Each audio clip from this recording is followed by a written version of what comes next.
আলহামদুলিল্লাহ, এই তো বেশ ভালোই আছি। সকলের কোনো কিছু থাকুক না থাকুক, মানে কোথাও একটা বৈঠক বসুক বা কোথাও কিছু বসুক না কেন, সবার ফার্স্ট টপিকে আমি আছি। কারো কথোপকথনে কোনো টপিক না থাকলেও আমার টপিক আছে।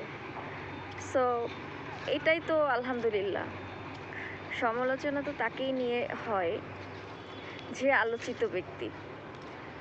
তো আমি কোথাও কোনো স্থানে উপস্থিত থাকি আর না থাকি, আমাকে নিয়ে যে তারা কথা বলে সময়টা ব্যয় করতেছে এবং আমাকে নিয়ে তাদের যে কথোপকথন হচ্ছে, আমি যে আছি সেইখানে, তারা কিন্তু আমাকে ঠিকই রাখতেছে। সো এটাই হচ্ছে মেন বিষয়, যে কোথাও কোনো কিছু না থাকলেও টপিকস হিসেবে আমি সব জায়গায় আছি, আমাকে সব জায়গায় ইনভলভ করা হয়। আমি সেখানে উপস্থিত থাকি আর না থাকি, কিন্তু আমাকে নিয়ে কথা সেখানে হয়ই।